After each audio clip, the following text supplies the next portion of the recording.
Mari saudara-saudara kita buka firman Tuhan di dalam kitab Keluaran.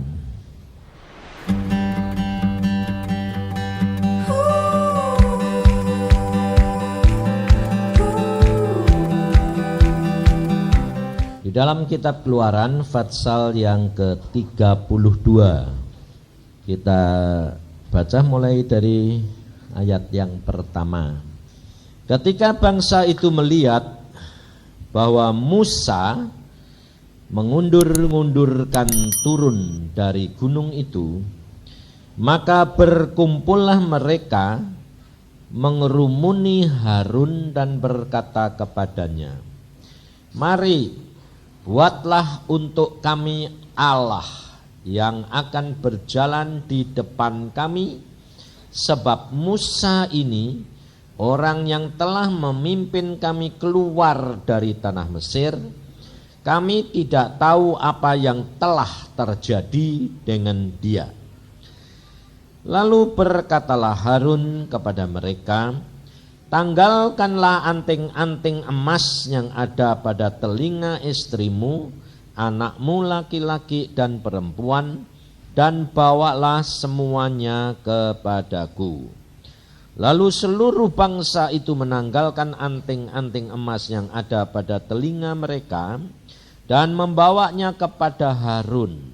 Diterimanya itu dari tangan mereka, dibentuknya dengan pahat dan dibuatnyalah daripadanya anak lembu tuangan. Kemudian berkatalah mereka, "Hai Israel, inilah Allahmu yang telah menuntun engkau keluar dari tanah Mesir." Ketika Harun melihat itu, didirikannya mezbah di depan anak lembu itu. Berserulah Harun, katanya, "Besok hari raya bagi Tuhan." Dan keesokan harinya pagi-pagi maka mereka mempersembahkan korban bakaran dan korban keselamatan. Sesudah itu duduklah bangsa itu untuk makan dan minum. Kemudian bangunlah mereka dan bersukaria. Berfirmanlah Tuhan kepada Musa, "Pergilah, turunlah, sebab bangsamu yang kau pimpin keluar dari tanah Mesir telah rusak lakunya. Segera juga mereka menyimpang dari jalan yang kuperintahkan kepada mereka. Mereka telah membuat anak lembu tuangan, dan kepadanya mereka sujud menyembah dan mempersembahkan korban sambil berkata, 'Hai Israel, inilah Allahmu yang telah menuntun engkau keluar dari tanah Mesir.' Lagi firman Tuhan kepada Musa, 'Telah kulihat bangsa ini, dan sesungguhnya mereka adalah suatu bangsa yang tegar tengkuk. Oleh sebab itu biarkanlah aku, supaya murkaku bangkit terhadap mereka, dan aku akan membinasakan mereka, tetapi engkau akan kubuat menjadi bangsa yang besar.'" Sampai di sini saudara. Saudara, pada hari ini kita belajar firman Tuhan. Karena firman Tuhan ini ditulis supaya saudara dan saya itu jangan sampai seperti pengalaman bangsa Israel. Tapi kenyataan saudara, ternyata orang Kristen itu sampai sekarang itu tidak beda itu sama orang Israel. Nah, mungkin saudara tidak merasa.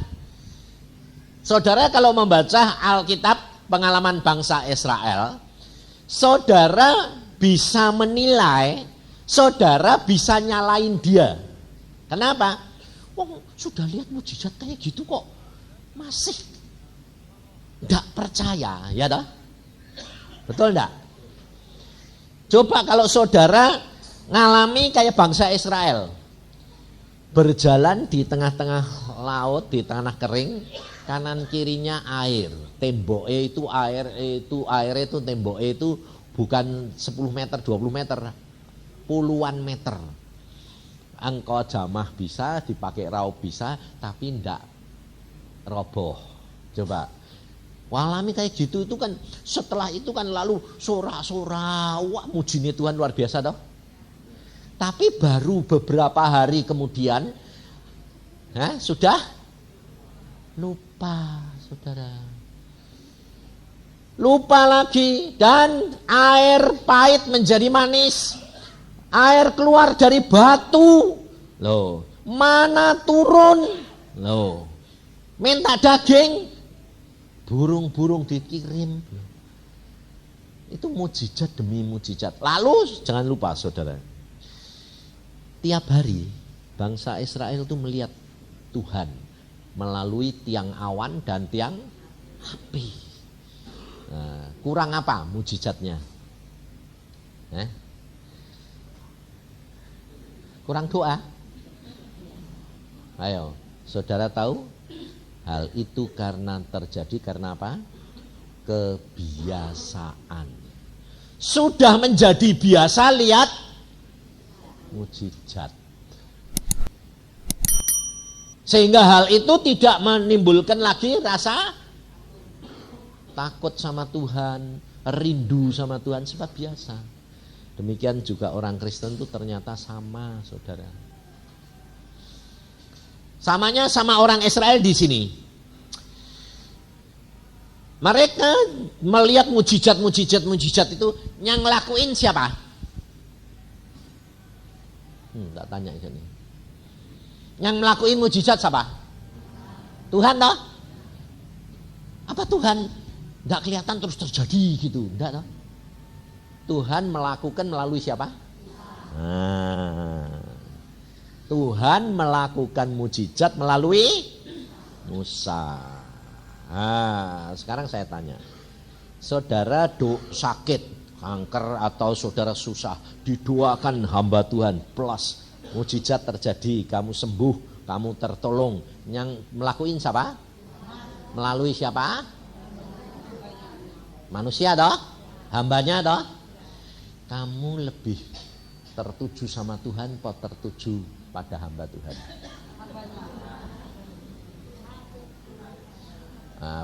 Dia bilang tertuju pada Tuhan, itu kan teori nih. Iya dah? Secara teori kamu tahu toh? Itu harus tertuju sama, tapi kenyataannya kamu lebih tertuju pada hamba Tuhan apa tertuju pada Tuhan?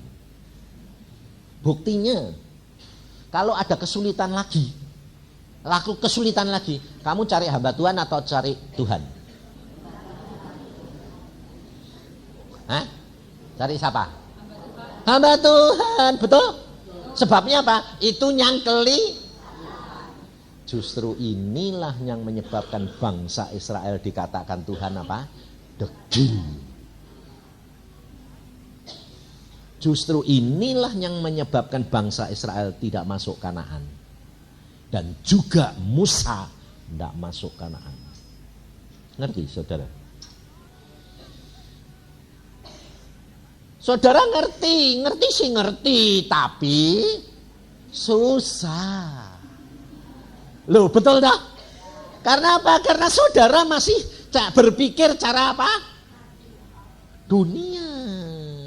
Dunia ini selalu mintanya apa? Kelihatan. Loh, kalau kelihatan itu lebih resep gitu loh.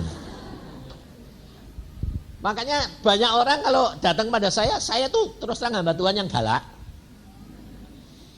Semua orang lihat habis khotbah mesti banyak orang datang minta sembahyang, betul enggak? Nah, itu mandeng manusia atau mandeng Tuhan? Iya itu loh. Ya toh, ya Erna ya toh. Saudara, Alkitab ini diberikan supaya saudara ini mau malah ngalami masuk surga apa enggak? Oh, itu tanyanya mau. Tapi kok enggak berubah itu kenapa? Lah karena cara berpikirnya ini loh salah. Sebab saudara tahu kalau saudara itu mengharap manusia, contohnya kayak bangsa Israel, lihat. Musa menghadap Tuhan di atas gunung, 40 hari 40 malam tidak turun-turun, mereka sudah kebingungan. Kenapa? Tidak ada pemimpinnya, tidak ada orang yang diharap. Segala-segala Musa, segala Musa.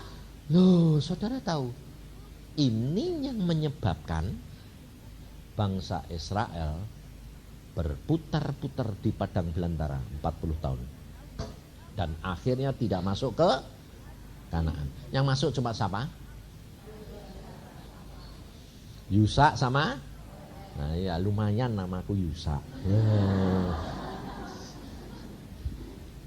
Sebabnya apa saudara? Saudara tahu. Alkitab yang ngomong bukan saya. Karena di dalam diri orang itu, dua orang itu ada apa? Roh yang lain loh. Roh yang lain itu apa? Roh Kudus. Roh yang lain apa? Dia tertuju hanya kepada Tuhan. Bayangin saudara, Yusa itu selama dia melayani Musa, dia tidak melakukan mujizat. Dia tidak memimpin bangsa Israel. Dia cuma kacungi Musa. Lihat Musa terus. Kalau Musa masuk ke mana? Ke bait, ke kemah suci, dia di depan nongkrong berhari-hari loh saudara. Kalau Musa pergi ke atas gunung menemui Allah 40 hari 40 malam, itu Yusa ikut. Tapi tidak ketemu Allah. Yang ketemu Musa, yang ngobrol Musa, Yusa diem. Loh, turut tidak makan tidak? Turut tidak makan. Turut puasa. Lah ke atas gunung sing dimakan apa? Apa turun balik ya bodol. Dan kamu tahu kalau kamu sudah pernah pergi ke Israel, Gunung Horeb itu batu karang semua saudara. Kersang luar biasa. Panasnya kayak apa? Bayangin. Nggak ada pohon-pohonan. Jarang sekali. Bayangin, saya bisa merasakan. Makanya kalau baca Alkitab itu mau dirasain gitu loh. Bawa dirimu di dalam tempat di mana kamu baca.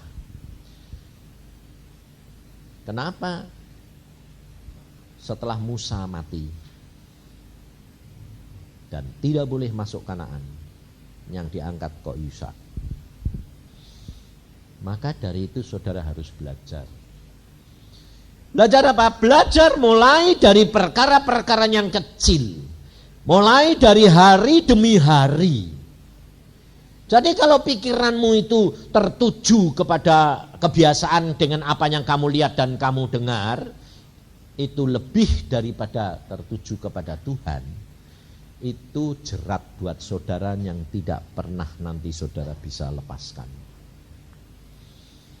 Maka dari itu belajar. Kalau saudara mulai khawatir, lalu tanya sama dirimu sendiri, kamu khawatir itu kamu bisa apa? Coba.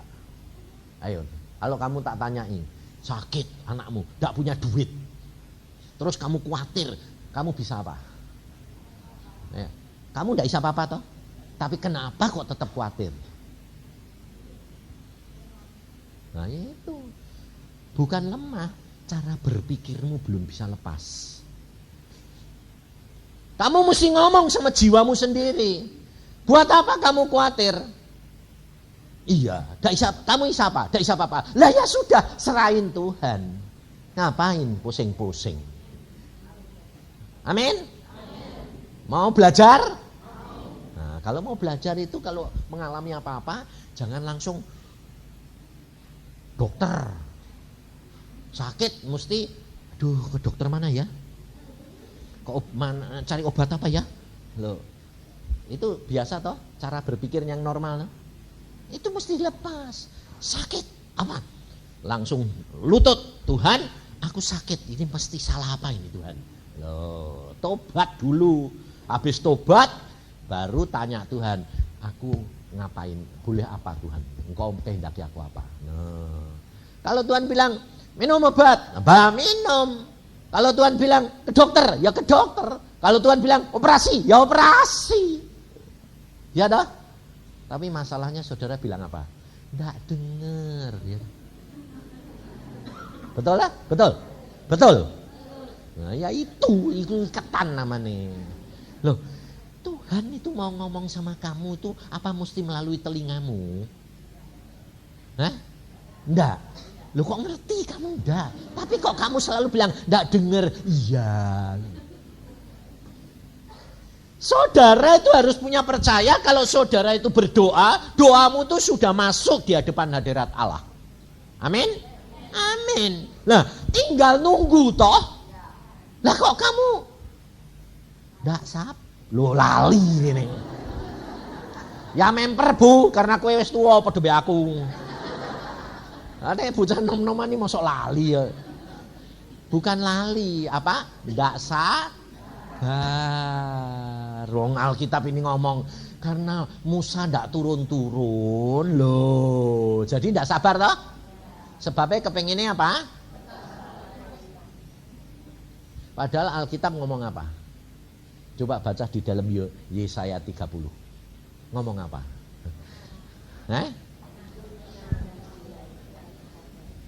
Tapi di bawahnya bilang apa? Nah, itu kamu mesti ngerti. Coba Yesaya 30 bilang apa coba? Ayat 16. 15 saja dulu sampai 16 lah. Supaya kamu tahu. Sebab beginilah firman Tuhan Allah yang Maha Kudus Allah Israel, dengan bertobat. Loh, ya toh? Kalau punya masalah, satu pertama apa? Bertobat. Terus tinggal diem. Tapi kamu gak sabar itu loh.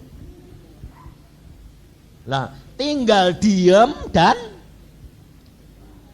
kamu akan diselamatkan loh. Ada jaminan loh ya. Kalau kamu sudah bertobat, tinggal diem, itu pasti dijamin sama Tuhan enggak percaya. Karena apa? Enggak sabar.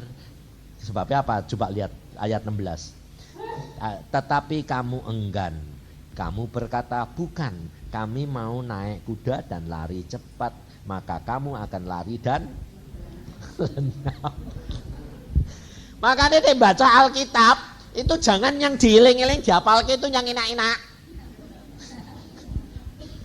Yang itu loh tadi loh. Tetapi kamu enggan. Oh, kamu berkata mau lari cepat, tetapi firman Tuhan barang bakal kamu hilang. Lenyap. Loh, ayat-ayat yang begitu itu yang dihayati. Itu yang akan merubah cara berpikir saudara. Tapi saudara selalu yang dihafali apa? Tuhan itu kasih. Dia pasti menolong. Kapan? Enggak sabar kok. Lalu kalau sudah dihafal kayak gitu, nanti punya masalah, ngomel. Kenapa? Mana? Firman katanya dijamin, dipiara. Mana? Tanah Kanaan penuh susu madu. Mana? Lah. Malah kamu bilang gitu, Tuhan ini malah jengkel. Diputer-puter sak lama-lama nih, akhirnya mati semua. Loh, gepeng. Maka dari itu saudara, coba belajar firman Tuhan yang benar gitu loh. Saya terus terang mengajar saudara apa? Coba berjalan langkah demi langkah. Nekat sedikit gitu loh sama Tuhan. Loh, jangan nekat utang. Nah, itu namanya nekat salah. Nekat sama Tuhan itu luar biasa. Sebab contohnya kayak anakmu. Kamu jago berenang. Anakmu umur 5 tahun belum bisa apa-apa. Kamu mau ngajar supaya anakmu itu percaya sama kamu. Sekarang kamu di luar kolam bilang, kalau kamu percaya sama papa enggak? Kalau papa nolong kamu, percaya. Loncat. Berani enggak? Enggak berani. Lah itu namanya enggak percaya. Lah itu loh saudara. Saya berani ngomong gini kenapa? Saya ngalami sendiri saudara bersama dengan Tuhan. Pada waktu saya tidak punya rumah saya kontraknya habis, saya berdoa. 3 bulan sebelumnya saya bilang, Tuhan, rumahku ini kontraknya habis. Aku bagaimana ini Tuhan? Pindah kontrak lagi, jalan mana? Tuhan bilang, aku sudah sediain rumah. Ya wis, enak toh? Enak, ya wis. Terus aku 1 hari sebelum itu kejadian dikasih penglihatan sama Tuhan. Saya ada di atas gunung. Lalu Tuhan berkata, untuk mencapai rumahmu, untuk mendapat rumahmu itu, kamu harus lari, turun, naik lagi. Pokoknya Tuhan bilang, enggak turun, enggak naik. Pokoknya Tuhan bilang, dalam waktu 3 hari, kamu sudah harus sampai ke gunung itu. Saya hitung saudara, sebulan enggak tekan. Sebabnya apa? Gunungnya sini sama gunungnya sana itu jauh. Belum naik, belum ada rintangannya, betul? Jadi saya, apa Tuhan? 3 hari. Harus tiba sampai di gunung, baru kamu akan bisa menikmati rumah yang aku janjikan. Nah, kira-kira kalau Tuhan ngomong sama gitu, saudara mikir apa? Ya yang janjiin saja kok di awan-awan. Betul enggak? Kalau saudara pakai pikiran manusia. Lalu saya bilang, Tuhan, saya bilang, untuk secara manusia aku tidak mungkin. Turun lagi, naik lagi, mana mungkin. Dalam waktu 3 hari. Ya nonsen toh Tuhan. Saya bilang gitu. Lalu saya bilang gini, tapi engkau kalau menyuruh pasti engkau tuh punya maksud. Betul enggak? Sebab Allah kita maha tahu, betul? Dia berkata di dalam Alkitab bilang apa? Aku tidak membiarkan kamu dicobai lebih dari. Jadi kalau saudara disuruh ke sana, pasti Tuhan punya maksud enggak? Dan pencobaan ini enggak mungkin aku enggak kuat. Betul enggak? Nah, karena firman, aku bilang, Tuhan enggak mungkin punya pikiran gitu. Pasti ini punya maksud. Saya bilang, oke Tuhan, saya bilang, firman-Mu berkata engkau tidak mencobai aku lebih dari kekuatanku. Dan aku secara manusia aku tidak mungkin sampai sana. Dan lu kok ada suara manusia aku harus turun lagi naik lagi, enggak sampai. Lalu saya berdoa, bilang gini, Tuhan Roh Kudus, engkau kan penolongku. Betul lah? Apa yang aku harus lakukan? Loh, ngerti? Sebab Roh Kudus itu penolong saudara dan saya. Yang ngasih penglihatan siapa? Tuhan. Tuhan Yesus yang memberi penglihatan atau Bapak, tapi Roh Kudus penolong. Saya tanya, Tuhan Roh Kudus, Bapak itu masih punya maksud. Firman berkata begitu. Firman Yesus mengatakan tidak akan dicobai lebih dari kekuatanmu. Kalau aku disuruh sampai sana dalam waktu 3 hari, pasti sudah dihitung, pasti aku bisa. Cuma bagaimana Tuhan? Apa yang aku harus lakukan? Roh Kudus ngomong gini, loh gampang toh kalau kamu berani ya loncat aja. Ayo tak tanyain saya nih. Kalau kamu ditanyain gitu, loh gampang toh kalau kamu berani ya loncatan aja. Sama enggak? Sama saya bilang tadi, anakmu umur 5 tahun. Kalau kamu berani percaya mbak papa, loncat, masuk kolam. Lu nanti tenggelam pak. Kamu percaya enggak kalau bapakmu ini nanti nolong kamu? Ayo, berani enggak kamu? Selama kamu masih memikir pakai akal, kamu enggak akan berani. Ya toh? Lah, lalu di mana imanmu di mana? Pantesan kamu enggak dapat apa-apa. Lah karena Tuhan yang Maha Tahu, Dia sudah memikir, Dia sudah merencanakan, Dia sudah menyediakan. Lah kamu masih ngatur dirimu dewek. Ya tidak sampai, betul? Tapi model saya ditanya gini, lo gampang tau dek kowe berani ya loncat aja. Nah, langsung mikir, lah mati. Lah iso mencolot nang gunung jaleme kayak gitu jurang ya mati toh. Tapi tak pikir lagi, mengapa Roh Kudus kok tanya kalau berani ya loncat toh? Ya mesti dihitung toh sama dia. Lah betul enggak? Karena tapi secara daging takut enggak? Takut, lihat ke dalam, aduh kayak gini. Tapi saya takut, jadi sama dengan saudara. Tapi bedanya di sini, karena saya lihat takut, lihat kenyataan takut, saya tidak mau lihat ke bawah, lihatnya ke atas.